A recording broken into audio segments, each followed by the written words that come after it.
Good evening my friends and audience, কেমন আছেন সবাই? আজকের সান্ধ্যকালীন অধিবেশনে সকলকে স্বাগত জানাচ্ছি। আমি ডক্টর আশিস মজুমদার। আমাদের নিয়ম অনুযায়ী আজকের লেসনটি হবে ইংলিশ গ্রামারের উপর।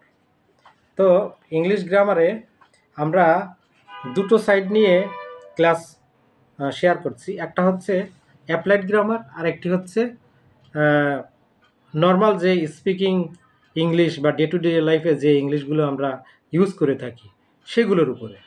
তো আজকে আমরা অ্যাপ্লাইড গ্রামারের উপরে আজকে একটি ক্লাস শেয়ার করব।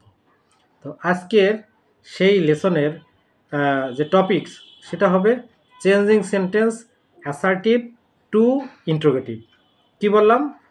Changing sentence assertive two interrogative. তো অ্যাসার্টিভ থেকে ইন্ট্রোগেটিভ কিভাবে করতে হয় এটা আমরা অনেকেই অনেক বই পুস্তকের লেখায় আমরা দেখেছি বা পড়েছি। যারা স্কুল গোয়িং স্টুডেন্ট যেসব বাসায় আছে তাদের জন্য আজকের এই লেসনটি মূলত আমি ডেলিভারি দিচ্ছি। তো দেখেন, অ্যাসার্টিভ থেকে ইন্ট্রোগেটিভ করার জন্য তিনটে ফর্মুলা আছে।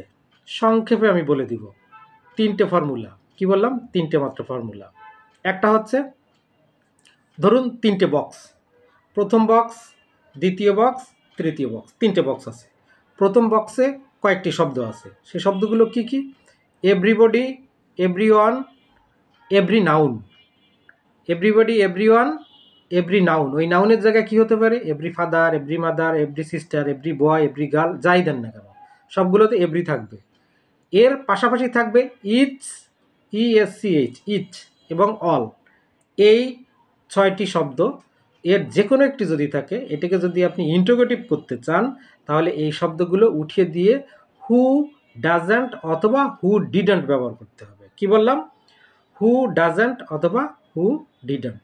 যদি প্রেজেন্ট টেন্সে থাকে হু ডাজন্ট, আর যদি পাস্ট টেন্সে হয় হু ডিডন্ট। এবার একটা এক্সাম্পল দেখে নিই। Everybody loves flower. কি বললাম? Everybody loves flower. এটাকে ইন্টারোগেটিভ করলে কি হবে? হু ডাজন্ট লাভ ফ্লাওয়ার, শেষে কোশ্চেন মার্ক।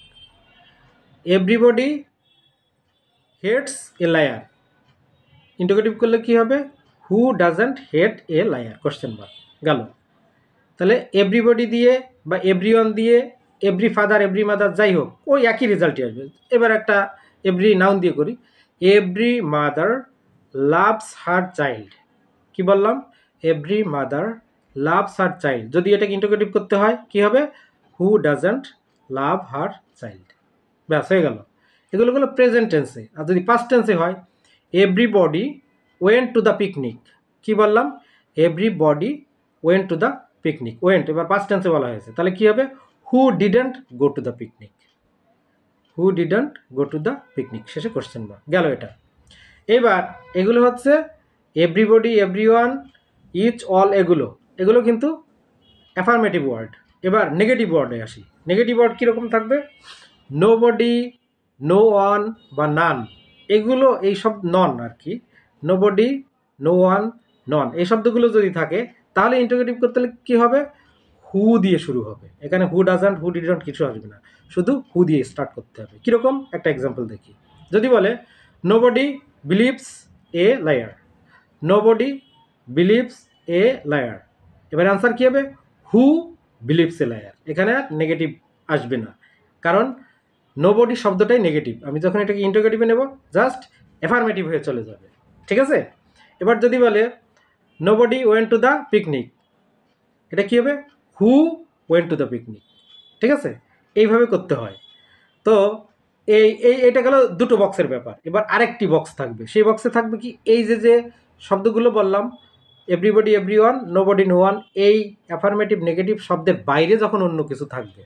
ধরুন যদি বলে যে she is going to market, এটাকে ইন্টারোগেটিভ করো বা এটাকে ইন্টারোগেটিভ করেন, তাহলে কী হবে? এবার ওই স্টাইলে হবে না।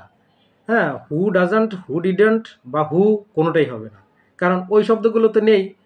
Everybody, everyone, nobody, no one নেই। তাহলে এই ক্ষেত্রে কী হবে? যখন সরাসরি একটা নর্মাল সেন্টেন্স থাকবে তখন আমরা কি করব? ট্যাগ স্টাইলে করতে হবে। What is tag style?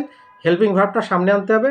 যদি ওটা নেগেটিভ সেন্টেন্স থাকে তাহলে নেগেটিভটা উঠিয়ে দিতে হবে, আর যদি নেগেটিভ না হয় নেগেটিভ ইনপুট করতে হবে। তাহলে কি বলেছিলাম সেন্টেন্সটা? She went to the market. আচ্ছা, কি হবে তাহলে? Didn't she go to the market. আচ্ছা, এবার যদি বলে she is reading a book, এবার কিন্তু নেগেটিভ নেই। She is reading a book, isn't she reading a book? আচ্ছা, তাহলে যদি বলে শি ডিডন্ট লাইক কফি, এবার কিন্তু নেগেটিভ আছে, তাহলে কি হবে? Did she like coffee? এইভাবে হিসাবটা করতে হবে, ব্যাস সোজা জিনিস। নেগেটিভ না থাকলে একটা নেগেটিভ নট ঢুকাতে হবে, আর যদি থাকে বাদ দিয়ে দিতে হবে। This is the formula. তো ঠিক আছে, এই ক্লাসটি কেমন লাগলো অবশ্যই কমেন্টের মাধ্যমে জানাবেন। যারা স্কুল গোয়িং স্টুডেন্ট যেসব বাসায় আছে, আমি তাদের কাছে বলবো যে আমার এই গ্রামারের ক্লাসটি তারা এখানে উপভোগ করার পাশাপাশি কোনো সুবিধা অসুবিধা বা বুঝতে কোনো সমস্যা হলে আমাকে কমেন্টের মাধ্যমে জানাবেন। আমার ক্লাস করার সিস্টেম বা মেথড আমি চেঞ্জ করে আবার নতুন কোনো সহজ কোনো পন্থা থাকলে সেভাবে আমি শেয়ার করার চেষ্টা করব। তো সবাই ভালো থাকবেন, সুস্থ থাকবেন। আজকের মতো ক্লাস শেষ করছি। শুভ সন্ধ্যা।